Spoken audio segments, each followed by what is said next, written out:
नमस्कार दोस्तों, इस वीडियो में आपका हार्दिक स्वागत है। मैं हूं पत्रकार योगेंद्र योगी। दोस्तों, आप जानती हैं कि अभी कुछ दिनों पहले ही करीब एक महीना हो गया होगा, भारत ने ऑपरेशन सिंदूर किया था पाकिस्तान के खिलाफ और उसमें भारत को ज़बरदस्त सफलता प्राप्त हुई। वहाँ पर जो आतंकवादियों के अड्डे थे, भारत ने ड्रोन से और राफेल से मिसाइलों से उनको मार गिराया।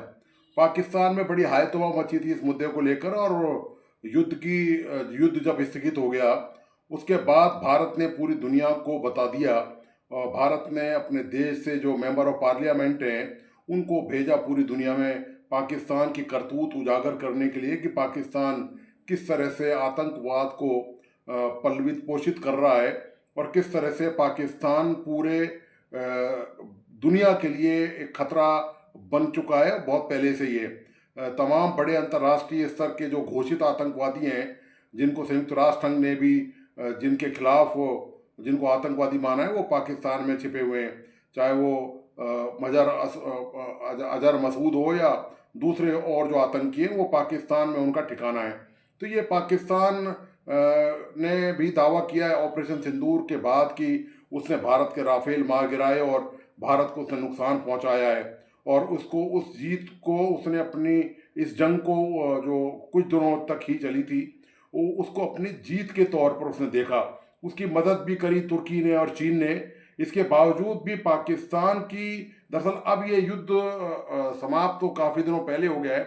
उसके बाद सवाल उठता है कि भारत ने तो देखिए तरक्की की जो छलांग है वो भारत लगातार लगाता ही जा रहा है।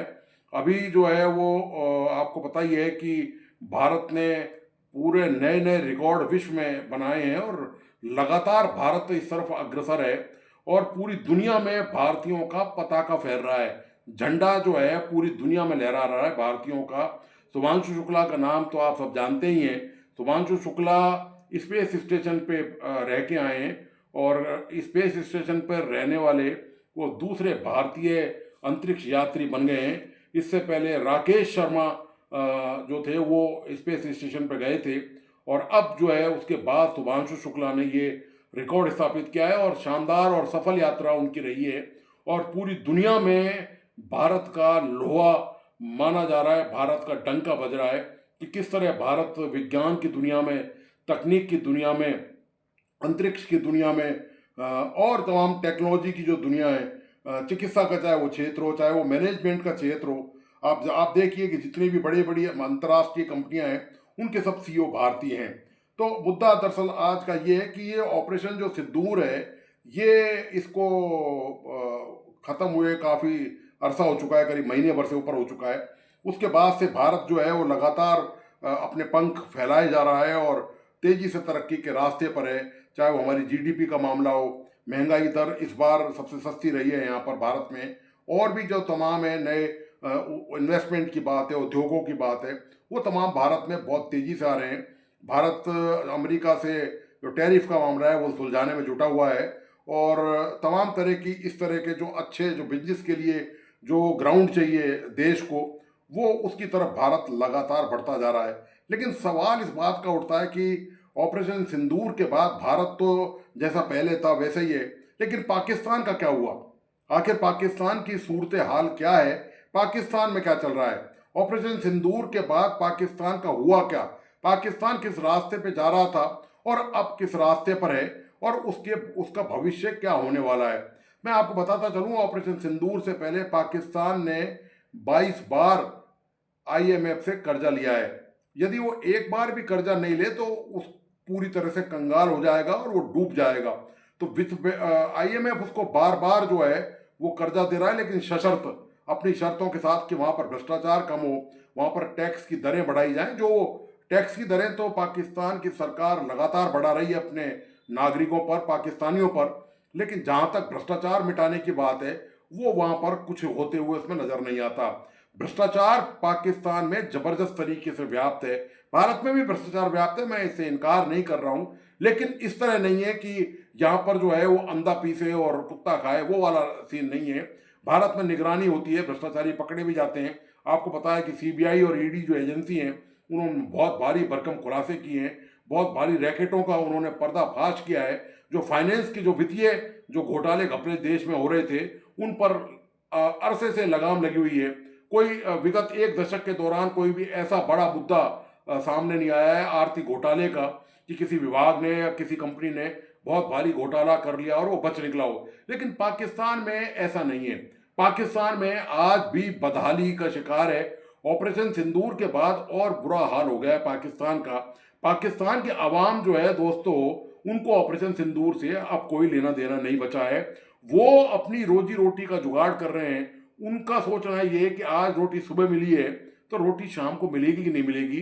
बिजली का बिल जो है वो लगातार वहाँ बढ़ रहा है। बिजली का बिल जो आप सब्सिडी जो प्राप्त करते हैं उनको वहाँ कोई सब्सिडी नहीं मिलती है।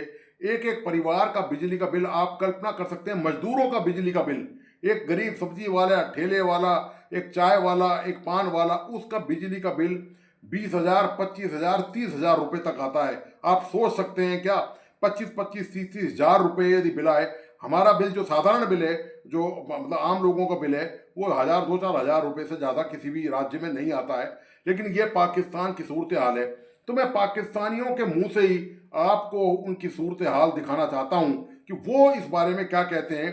अब उनका देश किस रास्ते पे चल रहा है, वहाँ की अर्थव्यवस्था कैसी है, वहाँ के लोगों का जीवन यापन कैसा है, ऑपरेशन सिंदूर के बाद उन पर क्या प्रभाव पड़ा है। हमारा प्रभाव तो आपने देख ही लिया, हम लगातार तरक्की के रास्ते पर हैं। तो दोस्तों, इस वीडियो को प्लीज़ आखिर तक देखिए। इसमें मैंने पाकिस्तान के जो लोगों की बातचीत है, जो वीडियो के माध्यम से, वो वहाँ के जो एक यूट्यूबर हैं उन्होंने वो लोगों से बातचीत करी है, उसके कुछ अंश भी लिए हैं। वो आप ज़रूर देखिए और वीडियो को आखिर तक देखिए। आप इसको प्लीज़ अधूरा नहीं छोड़ें वीडियो को। और मेरा तमाम दोस्तों से अनुरोध है कि प्लीज़ इस वीडियो को अपने दोस्तों और परिजनों को ज़्यादा से ज़्यादा संख्या में शेयर करें और इस यूट्यूब चैनल को सब्सक्राइब करें, बेल आइकॉन का बटन दबाइए और प्लीज़ इसको लाइक भी कीजिए। धन्यवाद, नमस्कार। अस्सलाम वालेकुम। वालेकुम अस्सलाम। आपका नाम? बिशारत अली। आपका नाम? शनावर हुसैन। क्या करते हो शनावर? मैं जॉब करता हूँ। जॉब करते हैं? अच्छा, एज ए ब्रोकर। और आप क्या करते हैं भाई? जॉब करता हूँ। ठीक है, क्या कहना चाहेंगे इससे मौजूदा सूरत पाकिस्तान की? जो बड़ी बड़ी इंटरनेशनल कंपनीज हैं, चाहे वो ऑटोमोबाइल इंडस्ट्री हो, चाहे वो टेक्सटाइल इंडस्ट्री हो, या कोई दूसरी इंडस्ट्री हो, मेडिसिन की इंडस्ट्री हो, पाकिस्तान में इंटरनेशनल कंपनीज क्यों नहीं आ रही उतनी जितनी आनी चाहिए? दुनिया का छठा बड़ा कंट्री है आबादी के लिहाज से। पाकिस्तान में अगर कोई कंपनी नहीं आ रही तो पाकिस्तान के इस वक्त तो बुरे हालात है। हम लोग बिजली के बिल दें, अच्छा, बिजली में इतनी महंगाई, और महंगाई का तो तूफान आया हुआ है पाकिस्तान। ठीक है, नहीं अब गवर्नमेंट कह रही है हमने बड़ी सब्सिडी दी है, हम लोगों को, अवाम को फैसिलिटेट कर रहे हैं। किन को सब्सिडी दी है? हमें तो कोई सब्सिडी नहीं मिली। हर चीज पे तो टैक्सेस लग गए हैं। अगर आप ये सोलर सिस्टम में देखें तो उन्होंने 25% टैक्सेस लगा दिए हैं।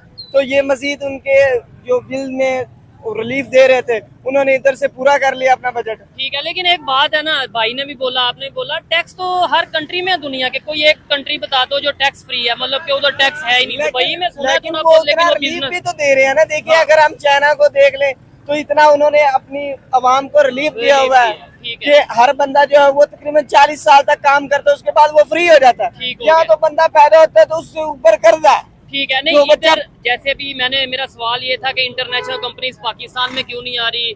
क्योंकि इधर कोई कंपनी आएगी, इधर वो अपना सेटअप लगाएगी, जॉब्स भी इधर के लोगों को मिलेंगी। अभी खबर ये आ रही है टेस्ला, जो कि दुनिया की सबसे बड़ी ऑटोमोबाइल इंडस्ट्री है, वो ऑफिशियली इंडिया में आ चुकी है। कभी हम सुनते हैं एप्पल आ गया, एप्पल का ऑफिशियल स्टोर आ गया, कभी हम सुनते हैं जी यहाँ वहाँ पे जो है यूट्यूब का ऑफिशियल ऑफिस आ गया। क्या वजह है पाकिस्तान में ये कंपनियां क्यों नहीं आती, ये बड़े बड़े ब्रांड क्यों नहीं आते? ये एक तो यहाँ पे महंगाई का है। अच्छा। और दूसरे नंबर पे वो ये समझते हैं कि उनका पैसा जो है सिक्योर नहीं है। क्यों सिक्योर नहीं है? गवर्नमेंट नहीं है यहाँ पे? यहाँ पे गवर्नमेंट तो है, लेकिन वो दूसरे ममालिक में ज्यादा इन्वेस्टमेंट करके ज्यादा उनको जो है वो टैक्सेस फेस नहीं करने पड़ते। जैसा कि अमेरिका की तरफ से टैरिफ लगाए गए हैं, आप देख सकते हैं। टैरिफ लगाए गए हैं। बहुत सारी कंपनीज ऐसी हैं जिनपे मोबाइल इंडस्ट्री में देख रहे हैं, इलेक्ट्रॉनिक्स को देख लें, तो इतने ज्यादा टैरिफ लगाए गए हैं कि पाकिस्तान में कोई भी बंदा अगर इन्वेस्टमेंट करेगा तो वो इंपोर्ट करेगा कोई चीज, तब भी उस पे ज्यादा टैक्सेस हैं। एक्सपोर्ट करेगा तब भी ज्यादा टैक्सेस है। भाई आप मुझे बताएं क्या वजह है? कंट्री हमारा है, यानी पाकिस्तान हमारा मुल्क है, हम क्यों अमेरिका की बात मानते हैं? देखें पाकिस्तान, इन्होंने जो बोला ना कि भाई अमेरिका की तरफ से टैरिफ तो टैक्स तो पता नहीं क्या लगा दिया गया, हम क्यों मानते हैं किसी की बात? ये तो इनसे पूछना चाहिए जिनका काम हुक्मरानों से पूछना चाहिए कि हम उनकी पैरोकार हम उनके क्यों बने हुए हैं, क्यों हम उनसे मदद लेते हैं, क्यों हम उनसे लेते हैं, पैसे लेते हैं।